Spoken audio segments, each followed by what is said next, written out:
Production and distribution of City Club forums on IdeaStream are made possible by the generous support of PNC and the United Black Fund of Greater Cleveland, Incorporated.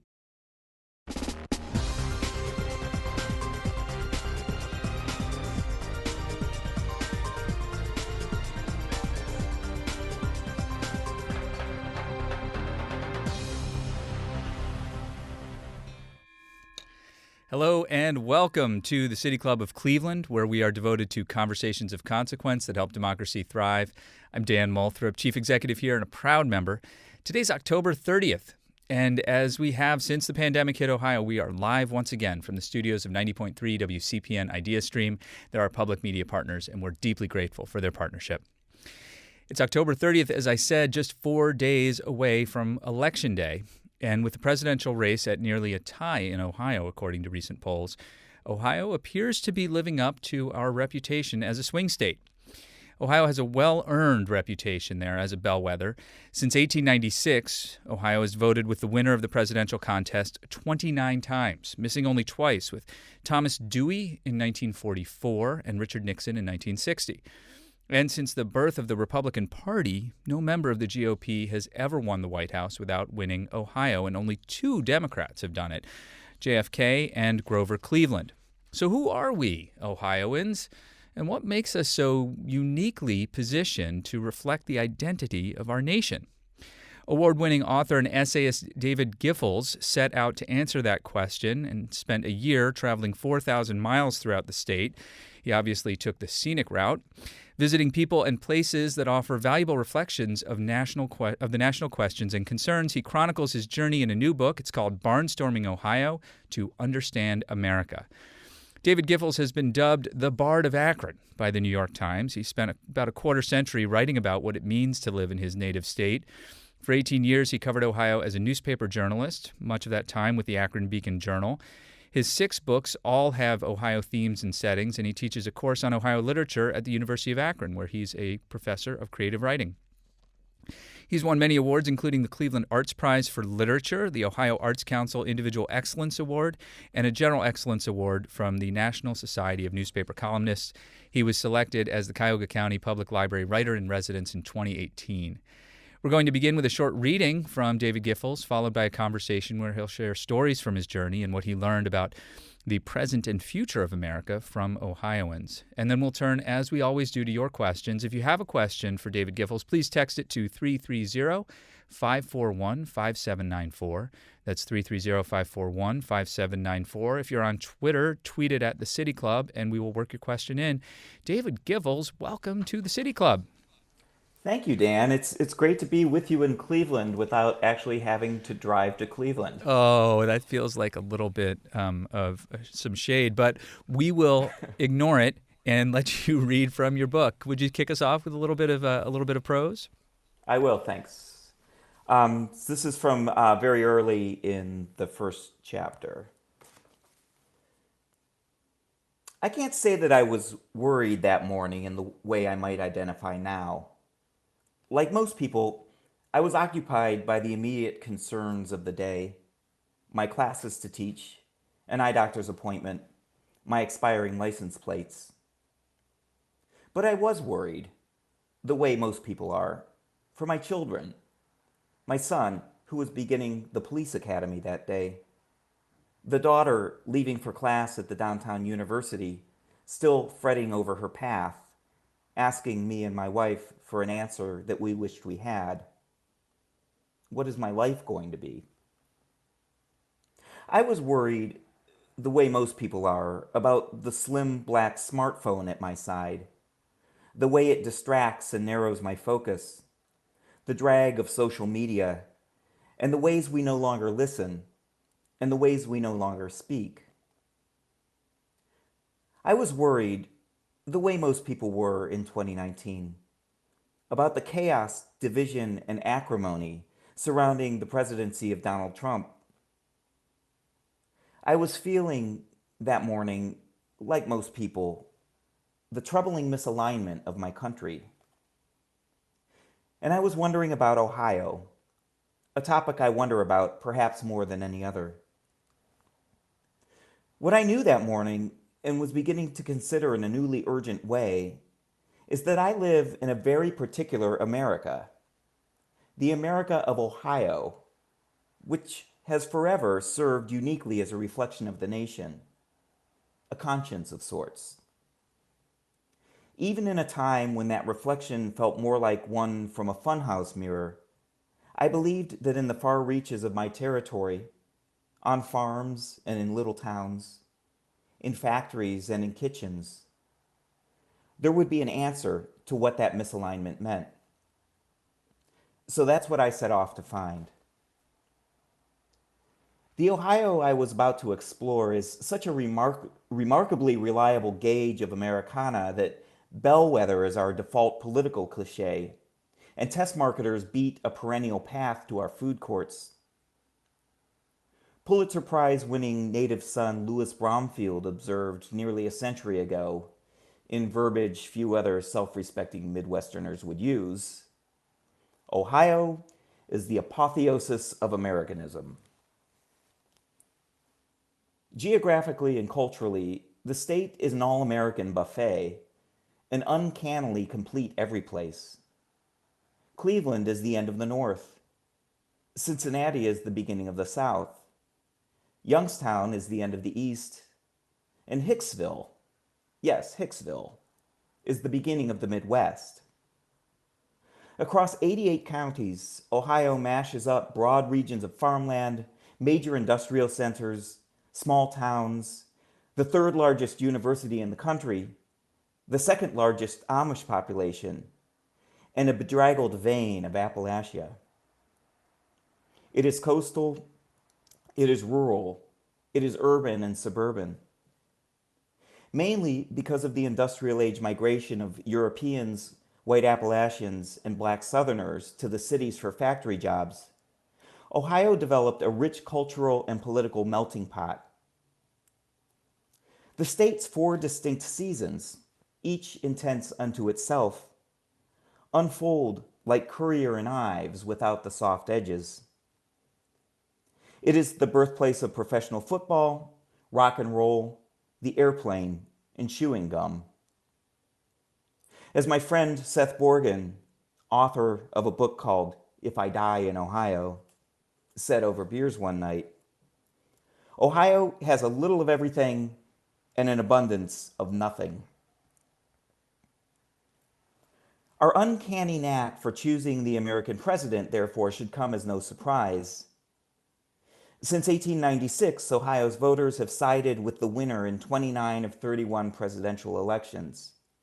No state has a higher percentage of accuracy. No Republican has ever won the presidency without winning Ohio.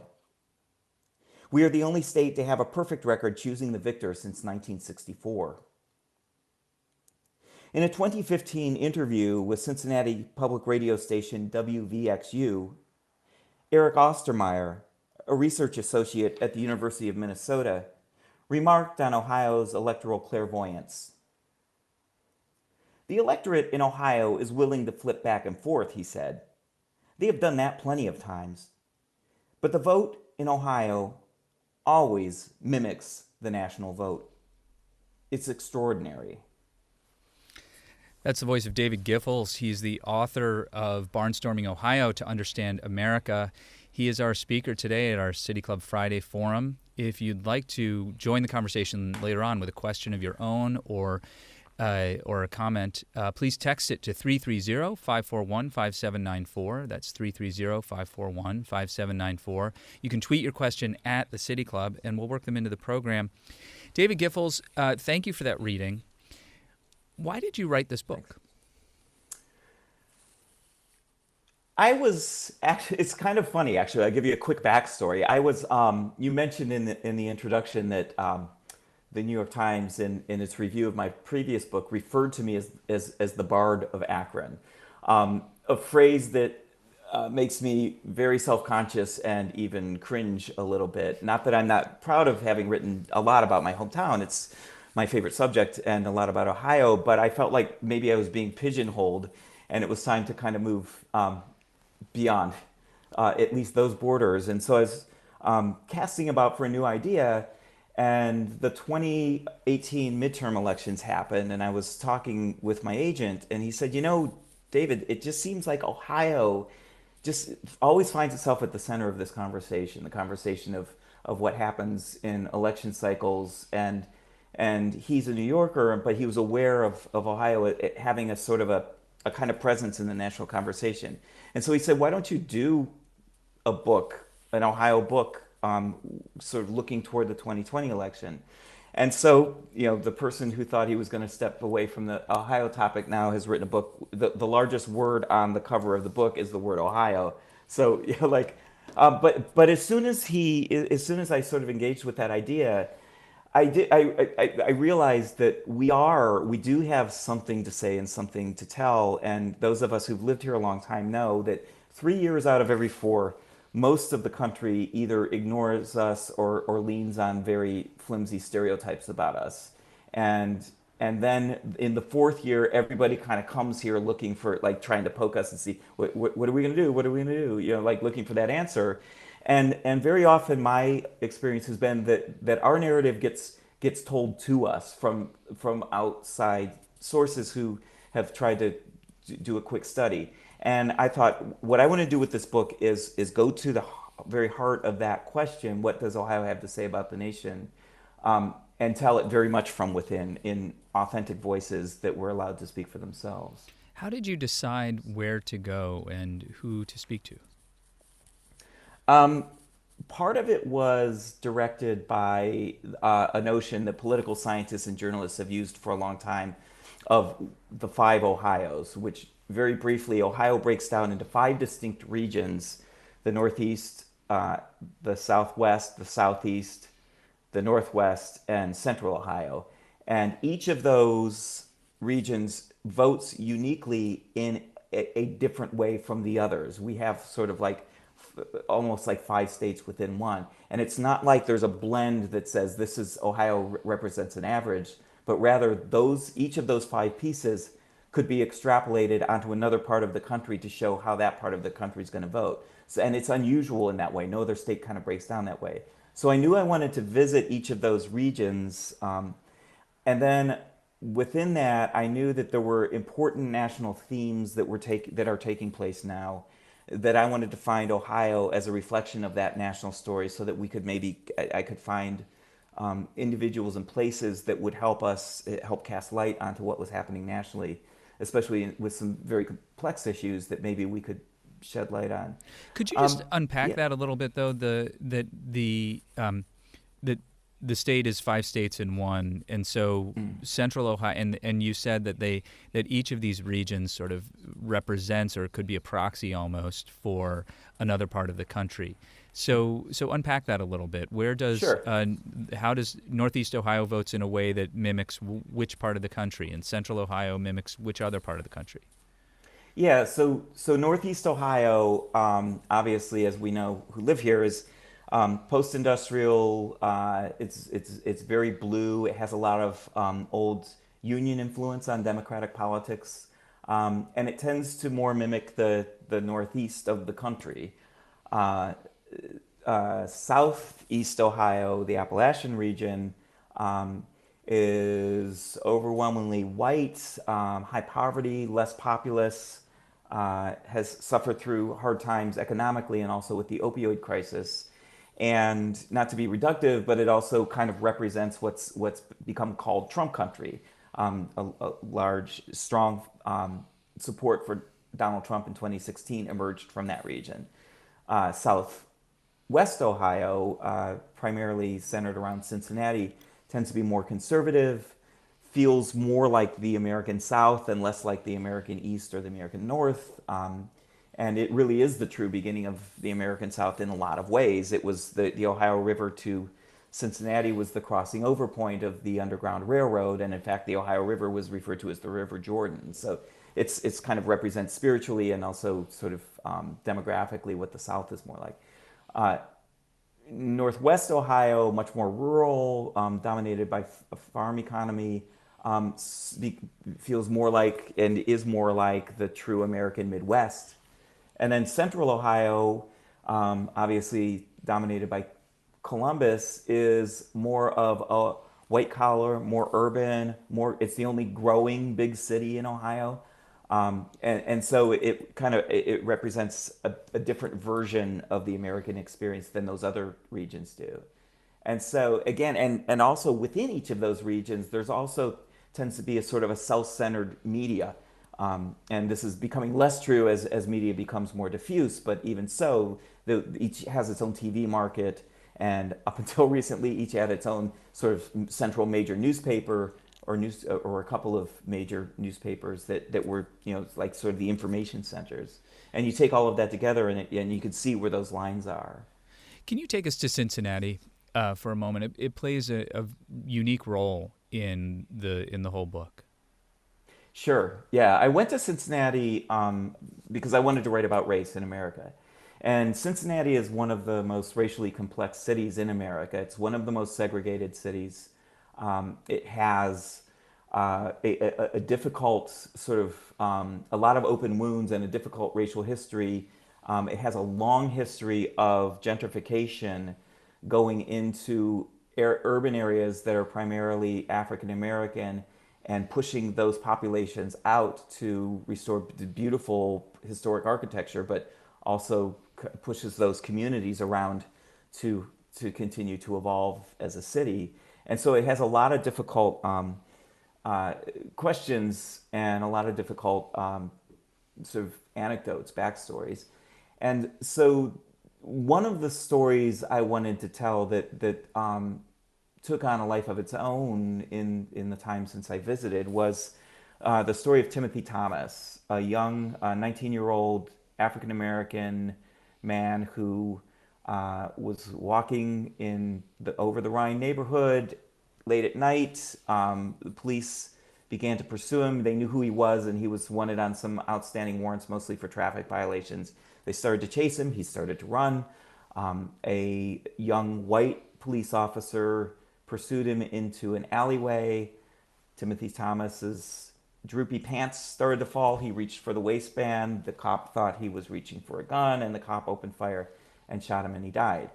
And not long after, the police officer was acquitted on the charges related to the shooting. So, as a lot of people will remember, this is 2001, almost 20 years ago, rioting erupted, and it played out very much like these kinds of shootings have played out in the 2 decades since, and obviously in the past year with a new kind of prominence. I didn't know that was going to happen at the time I wrote about it, but I knew that was part of the story. The reason I wanted to write about that was not only to reflect a part of what the American experience is right now, but also because I knew that Cincinnati responded to it in a different way than other places have done so. And the response was not just let's quiet this down and bring calm back, but what can we do to be proactive, to understand how to either make this not happen again or to know what to do if it does. And they put together a complex set of community stockholders, police, city officials, social service agencies, education people, and many people from the community. And they developed something called the Collaborative Agreement, which is a detailed plan sort of revamping relations between the police and the community. And that's been in place ever since. And those officials have been called on in Ferguson and other places to come and bring that collaborative plan to their cities in the wake of this kind of turmoil. And so Cincinnati, like in terms of Ohio as a bellwether, there's an example of us being a bellwether in the sense of having been through something before and being a place that the rest of the country can turn to for answers or guidance. So we're not like sort of de facto leaders of the nation, but we do have a range of experiences that others can look to understand themselves. You also write in that chapter about the Cincinnati's history and in the Underground Railroad, and as being the place where Margaret Garner crossed the Ohio River. her story somewhat famously now, and fairly famous at the time, but famously now because it was the inspiration for the novel Beloved by Toni Morrison, also a daughter of Ohio. Yeah, and you and I were talking before we went on the air, and we both agree that it's if not the great American novel, certainly one of the great American No, it's the novels. best. I won't disagree. I really won't. It's on every level, artistically, and what it says, its relevance to every aspect of us. And and as a matter of fact, the week that I went to Cincinnati was the week that Toni Morrison died. So I was already going there with a question about her insight, but then kind of more urgently, kind of in the light of her loss, I really wanted to understand her version of Cincinnati better. And one thing I was interested in is the family of Margaret Garner crossed the Ohio River from Kentucky, and there's a historical marker on the Kentucky side where they departed, but there's no specific place on the Ohio side where they arrived, and I just wanted to know where that was, and I went to the National Underground Railroad, which is nestled between the Cincinnati Reds Stadium and the Cincinnati Bengals Stadium in this revamped part of downtown Cincinnati, a really beautiful setting. And the director of research there told me that he has figured out that kind of like right where that the Underground Railroad Museum and Research Center is the spot where they arrived. And I think it's important, not just a matter of like literary curiosity, like where the real Margaret Garner and where the fictional character based on her crossed over, but also I think it's an important thing for us to understand that it's not so simple that if you go from point A to point B across a river that divides the North from the South, that somehow you're free.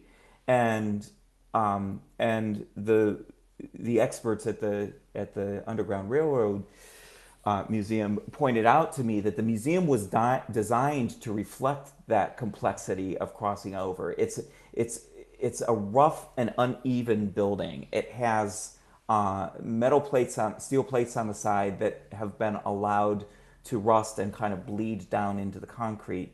It's got entry points that are sort of like passages through the building that are not straight lines. You cross through and you fall into shadows, and it feels, if you walk through, you can see what it would feel like to escape and hide in shadows and try to move forward, and it doesn't end. So there's this sense of, and as one of the important themes of Beloved is anyone who stops is in danger. The story of race is never over in America, and it would be dangerous for us to think that we've resolved something, and it's fruitful to think that we need to continue to understand it. And Cincinnati tells that story in its geography and in its demographics and in so many important ways. If you're just joining us, our guest for the Friday Forum today at your City Club is David Giffels. He's the author of Barnstorming, Ohio, To Understand America. He's also the author of a few other books. His most recent book prior to this was about building his own coffin, a topic for another day. But David, I want to move diagonally across the state. You cover the entire state. You really did. But I want to ask you to talk a little bit about the Mahoning Valley.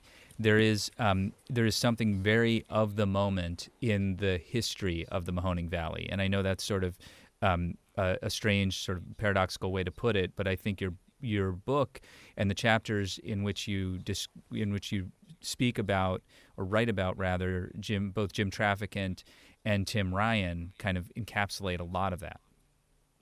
Yeah, I actually spent more time in the Mahoning Valley than any other part of the state, in part because the book covers 1 year from March 2019 to March 2020. And just as I was entering this project, the Lordstown plant, GM plant, the last Chevy Cruze went down the production line, like the very week I was beginning my work. And so I went straight to Lordstown as my starting point and returned there a number of times.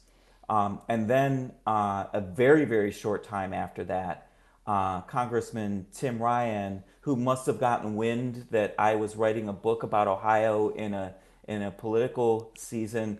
So he threw his hat into the ring for me to run for the Democratic nomination, so I'd have another thing to write about. And so I Perfect. started covering his campaign. Yeah, and it was great because the rally that opened his campaign in downtown Youngstown had sort of this, to me, like this feel that really got to the heart of this book. It's a national campaign that he's announcing. It's national news, but it felt almost like he was running for city council.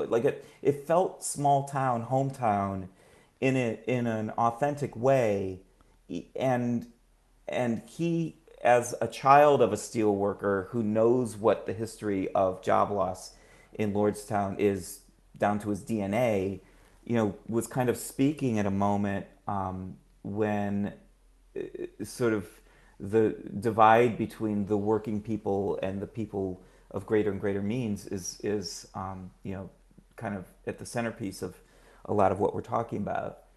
The the How story. does a place like the Mahoning Valley produce congressmen in the same district so completely different as Jim Trafficant, who faced corruption charges multiple times in his illustrious career, and Tim Ryan, a practitioner of mindfulness and meditation?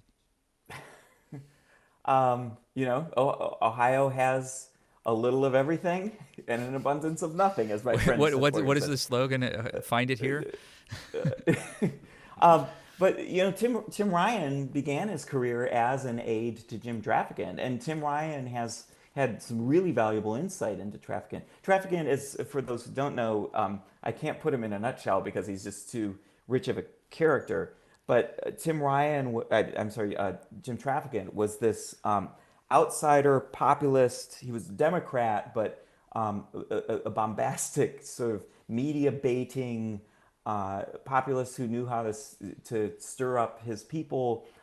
He had a fantastically discombobulated bouffant hairstyle that was kind of his like first calling card, and he's been referred to for those reasons as the proto-Trump. He was a political figure in the same way that Donald Trump became a political figure. Um, and he was ultimately corrupt. And yet when he was finally convicted and kicked out of Congress and went to prison, he ran again for his seat, the seat he had been basically disbarred from, and he got like close to 20% of the vote. I mean, he remained incredibly popular. He and Tim Ryan are very, very different. Tim Ryan is a more traditional politician, but also they have and has had great staying power. But he and Jim Trafficant, under the surface, had something very much in common, which is they truly understood the people they came from, and in Tim's case, continues to understand. And they could speak in an authentic voice to them that might not even be measurable to outside listeners. Like they understand, one thing about most of the regions of Ohio, and certainly that region, certainly where I live in Akron, is that we've been bleeding population. We've been victims of brain drain for multiple generations, and so those who have remained, for the most part, have remained for a reason, and those reasons are sort of true to family, true to roots, true to a sense of place. And so we have a very finely tuned language and a very finely tuned civic understanding of one another that Tim Ryan speaks to because he comes from it too. The thesis of that chapter seems to be, or those chapters in which you are writing about the valley, the Mahoning Valley, seems to be really that these are the sorts of things that will happen when people feel as if they're not being listened to. Yes. And the Lordstown story, the closure of the GM plant there, and we say the word Lordstown as if there's a city of Lordstown, and it's just the plant. Well, there's a village, but There's a it's village, yeah, but it's yeah, but it's dwarfed by the plant. yeah, Uh, it's a little bit of a ghost town now. the the closure of that plant, it's hard to overstate the impact of the closure of that plant. It's hard to overstate it. Not only in the immediate sense because it not only represented the loss of a lot of jobs, it also represented the loss of what may be the loss of the end of what those really good union jobs that were provided by the big corporate overlords of Northeast Ohio, the tire companies in my city, the steel companies in your city, and GM in the Mahoning Valley.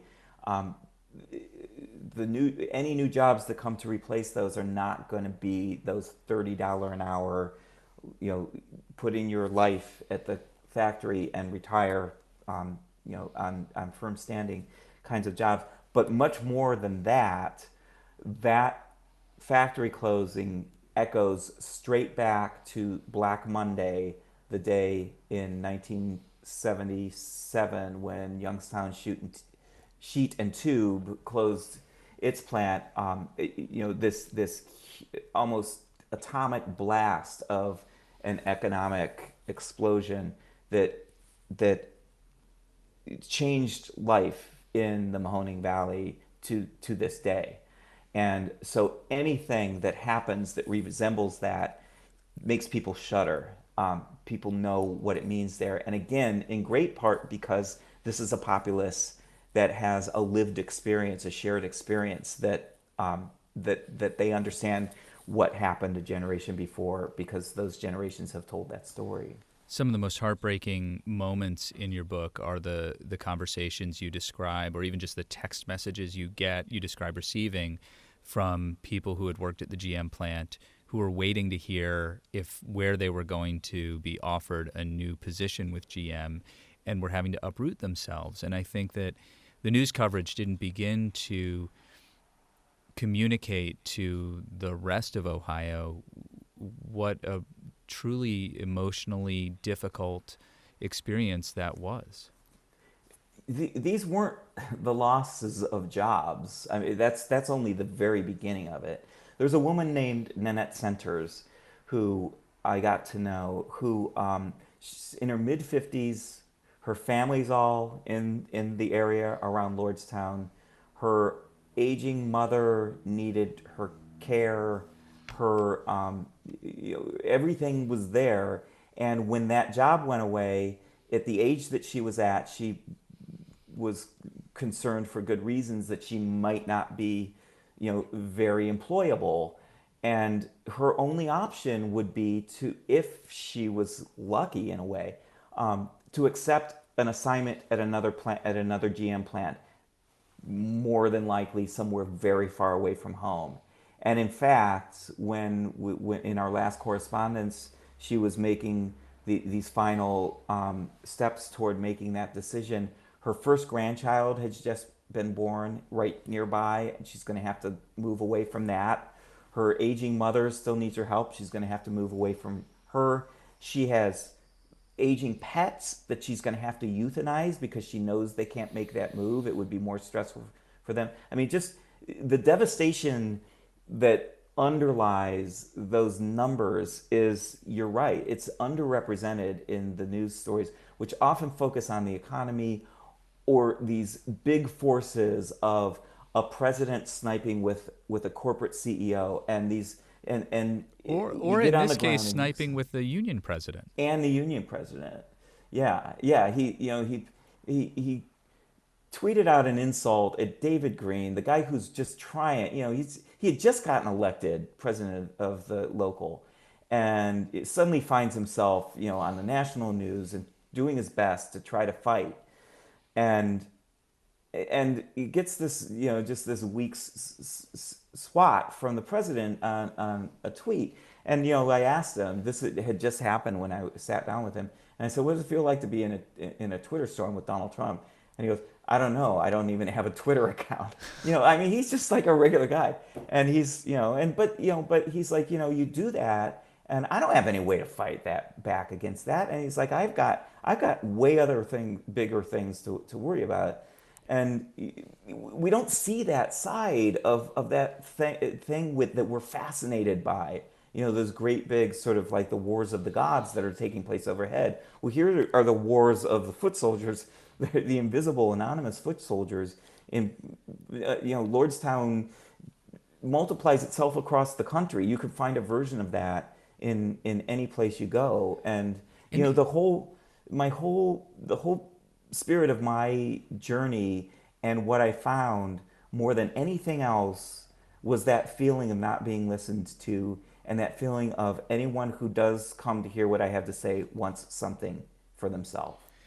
David Giffels is our guest at the City Club Friday Forum today. If you have a question for him, please text it to 330-541-5794 or tweet it at the City Club, and we'll work it into the program. We're going to get to those questions in a second, but just to close out the conversation about Youngstown right now, the president repeatedly promised to bring those jobs back. Told as you report in your book, told people, don't sell your homes, stay, we're going to bring these jobs back, and had said the same to coal miners in Appalachia and the same to others in various industries. How do those voters feel about the president and those promises? Yeah, so I'm not a pollster and I'm not a political scientist. So this is very much like the whole spirit of this book is I wanted individuals to be allowed to speak for themselves and not be turned into political types or fit into a demographic pigeonhole. That said, the people that I talked to, because one of the trends that people are looking at Ohio to try to understand is that the large number of traditional Union Democrats who had voted twice for Barack Obama voted for Donald Trump in 2016. And it happened in Trumbull County, it happened in Mahoning County. Those numbers are very unusual. 201, every person I spoke to who fits that profile, who had voted for Obama twice, voted for Trump, and now had felt burned by what had happened, told me they would not vote for Donald Trump again. Some of them in very bitter terms.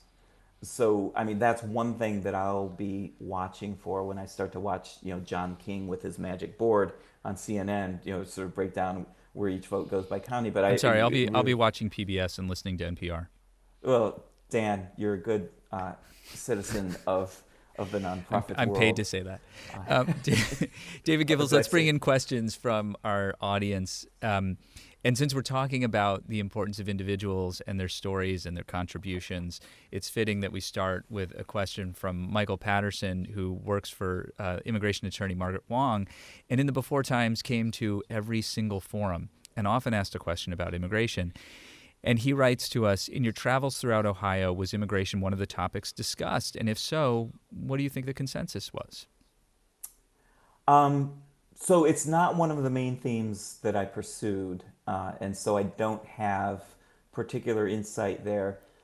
And I may disappoint the listener by saying this, but one of the reasons it's not one of the points that I pursued is because it didn't seem to be as much on the minds of Ohioans at the time I was beginning my research as other themes did. That's not to say that it is not important or wasn't important then, but it's not something that I did enough interviewing or research on to say anything smart about here. But importantly, it didn't come up organically in conversations as people talked about what was most important to them.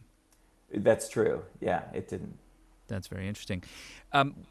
Here's a question that, again, you may not have the answer to, but that is not going to stop us from asking it, because it wouldn't stop the questioner from asking it at the City Club.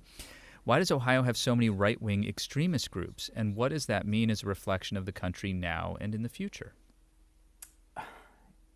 I can only give an answer from my perspective, but I heard a lot of frustration from all sides when I was traveling.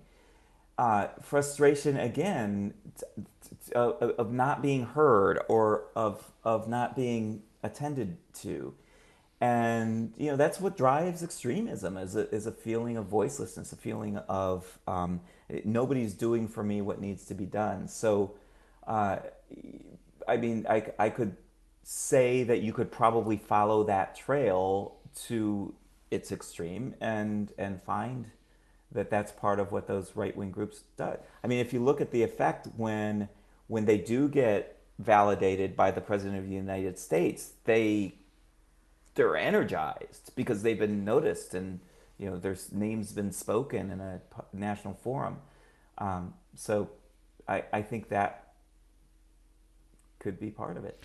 I think part of it too, I wonder, I mean, when after you did your year of reporting and your year of travels, when the lockdown, and then you immediately like stopped reporting and started writing, which was a convenient time because it was March 2020 and we all stopped doing everything we had been Right. doing and we're kind of locked down. When you saw the responses to the lockdown, the vehement, the vehement and very visible small minority of people who were protesting, did you recognize it? Well, here's what I recognized is I knew, like most people know, like how divided we are, and it's a lot of it's artificial. A lot of it's if because we choose the information we get and because we choose the way we interact on social media, and so we're divided by things that if you took those away, those walls would fall very easily. I think because one of my takeaways from this, and I do believe this, is that we remain more alike than different. But what those images did is they gave uh, they gave power to that sense of division. Like, so if I'm in agreement with what those protesters say, but I'm not nearly as extreme, it still creates this I'm on that side of it and not on this side of it. Or it diminishes the sense of there being a large middle. And I think there is a large middle. I think the silent majority right now is the center. Very interesting. Another question for you, David Giffels. Great reading, great talk from our listener. Given the polls and trends about Ohio leaving behind its historically purple status and turning red, do you think Ohio will get it wrong this year? It, I wonder. It's really interesting. I looked this morning, and the 538 aggregate of the polls, which we take it for what it's worth. It was Trump was ahead by 0.1%. So what that tells me is it's less which way Ohio is going to go, and it's more if Ohio is truly the bellwether of a nation that we know is divided, what better portrait of a nation divided than of an Ohio that's exactly divided down the middle on this presidential race, regardless of the outcome. Do I think? I mean, I think there is statistically there's a decent chance that this will be a case where the nation will vote, the national vote will go for Joe Biden, and Ohio's vote will go for Donald Trump. But I'm not going to say that in a prognosticating way. I'm going to say that in a way that threatens to kill the statistics that are this book is set up on. So that's a selfish part of the response. I suppose so. But I mean, the thing about Ohio and the thing that, when you and I hear national pundits talk about Ohio, they seem to miss the nuances of, in the last statewide election in 2018, Ohio resoundingly elected both Republican Governor Mike DeWine and Democratic Senator Sherrod Brown. And I think most people who were thinking about who were politically astute, and polls would have suggested like this was how it was going to happen. And it wasn't a surprise to any Ohioans, really. I mean, most Ohioans, I think, perhaps Rich Cordray, who was running against Mike DeWine, would disagree. But I mean, how do you see it? I was doing a national interview, I think the week before last, but this interviewer said, well, so Ohio is a purple state. I said, no, Ohio is not a purple state. Ohio's a red blue red blue red blue red blue red blue red blue state. It's I think it's a mistake to just again to look at that poll number and say, well, Ohio is like sort of a complete blend. You're right. It's a nuanced place where you can go to one part of Ohio and understand a part of America, and you can go to another part of Ohio and understand another part of America, and all of those people would self-identify as Ohioans. Well, So and there's a bunch of voters in that race who voted for both the Democrat Sherrod Brown and the Republican Mike DeWine, very much, who actually ran against each other years ago. yeah, And I think, I wouldn't be surprised if for many voters it was like, oh, there's a dream come true. I can vote for both of these guys. yeah, yeah. And they are very different politicians. They have very different policies, very different viewpoints. And yet, they're Ohio. That's Ohio. There is talk that if Joe Biden's elected, that John Kasich might be in his cabinet. So that sort of John Kasich, nuance who things. won the 2016 primary in Ohio. Right. And it was Yeah. it was the only state that John Kasich won. Yeah. So here's another question from somebody who definitely doesn't know you. I moved to Dayton for my first job and retired in 2019 and am staying. When you retire, will you stay? If not, what are you leaving for? I'm on chapter 13 of your book, by the way. Well, thank you for reading.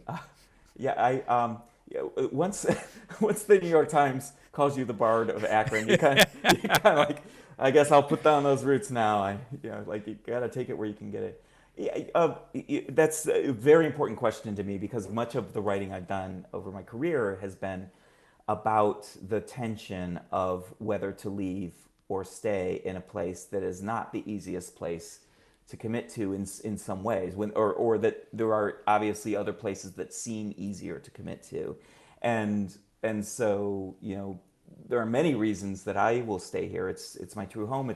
It's my identity. I think one of the I think one of the less understood allures of, especially for natives, of sticking out in Ohio is this feeling of having endured hard times, shared hard times together, and the bond that comes from having gotten through them. And in fact, in the pandemic era, I guess we can call it an era now, once 6 months passes, it counts as an era, right? One of the things that I've been thinking a lot about is that Ohio is a bellwether, as I said before. In part, I define that as a place that people look to for answers. And so the pandemic caused massive job loss. It represents a global health emergency. All of these things. Well, if you want to understand massive job loss, come to the Rust Belt because we've been through it for 2 generations. We have lessons to learn, lessons to teach from what we've learned. If you want to understand how to handle a global health crisis, come to a place that's been dealing with the opioid epidemic at the forefront of it, which is one reason that I think Ohio, Governor DeWine and Amy Acton, the public health director, were so nimble at first, is because they had already been acting against a very similar dynamic, and they knew how to bring together various social service agencies and use medical expertise and so forth to react to a problem like that. I had joked that the questioner probably doesn't know you because it asking if you might leave is, I mean, it's like asking the Pope if he's going to leave the Catholic Church. It's just like, it's really hard to So now imagine I'm you the leaving Pope Akron. of Akron. That's right. You can I'll be take both. it, Yeah, you can put that on the dust jacket of the next book, the Pope of Akron. David Giffels, we have talked about only 2 places really, the Mahoning Valley and Cincinnati. We haven't talked about Mansfield with its carousel with 2 R's, or Hilliard, or the Rolling Acres Mall, or Middletown, or Dayton, or Delaware, and the farmers that you spoke to, and the farmers who wouldn't let you come because it was the only sunny day that they had to plant. But could you pick another place from your travels that you think is really important for us to understand, and tell us a little bit more about it? Sure. Yeah, and actually, Mansfield is a place that that really opened my eyes in certain ways.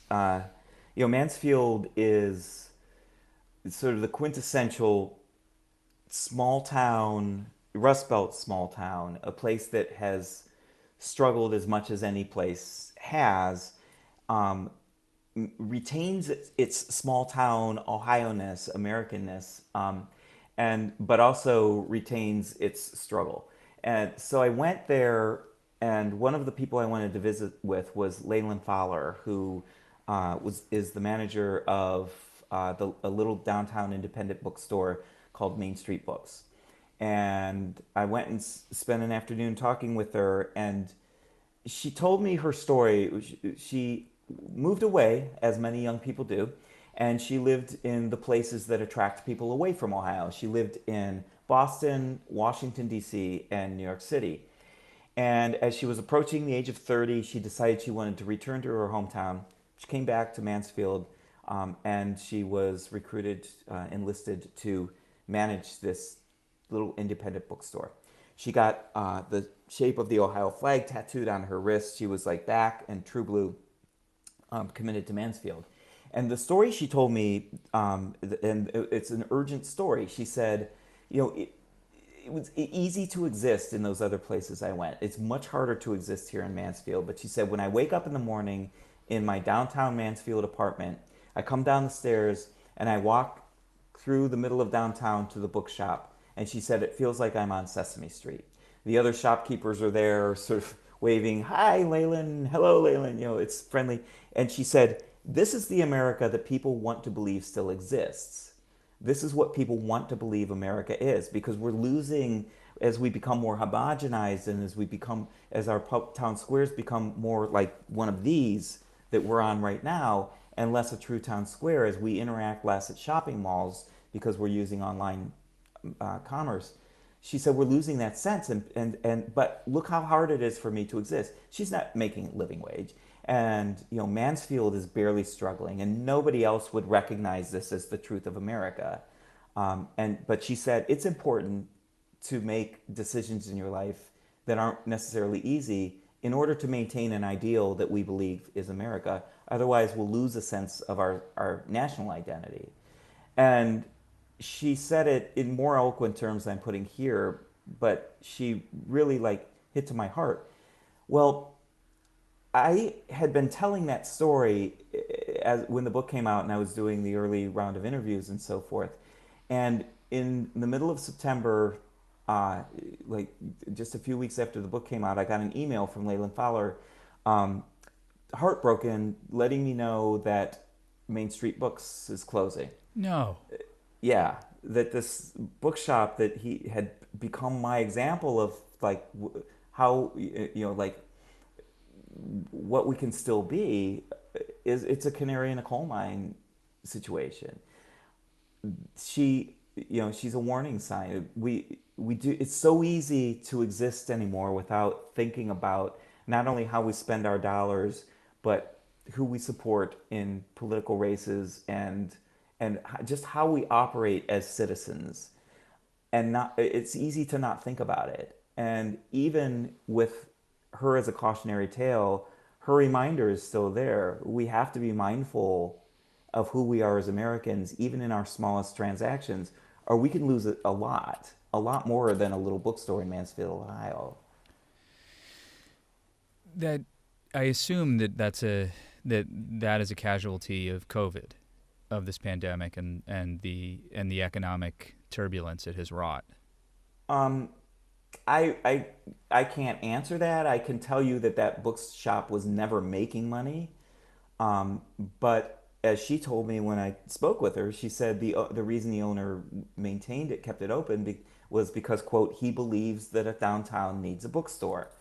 And so he was even, supporting that same ideal. But yeah, I think at some point in the economic stress of COVID is forcing a lot of those decisions.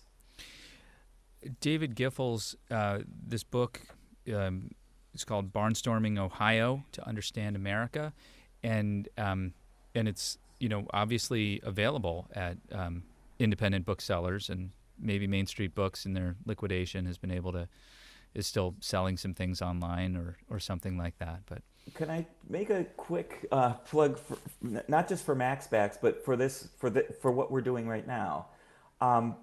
this began, Brews and Prose has had to shut down, the great Cleveland literary reading series.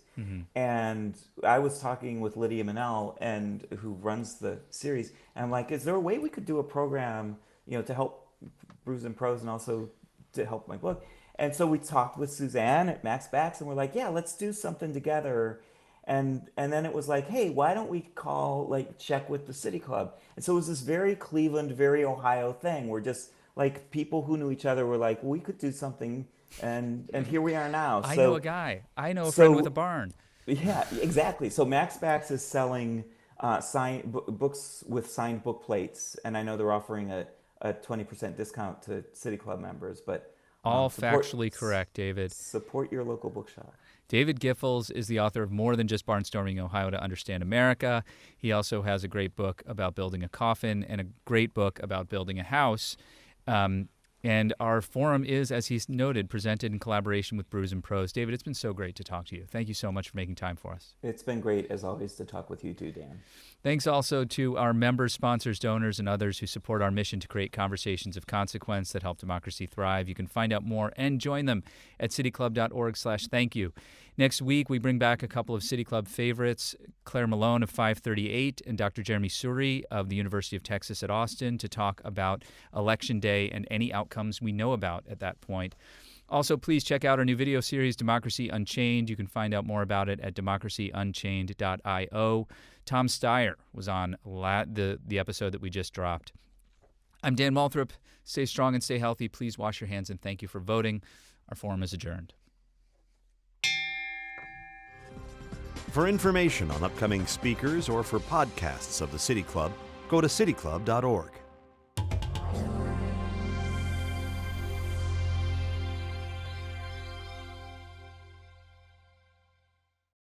Production and distribution of City Club forums on IdeaStream are made possible by the generous support of PNC and the United Black Fund of Greater Cleveland, Incorporated.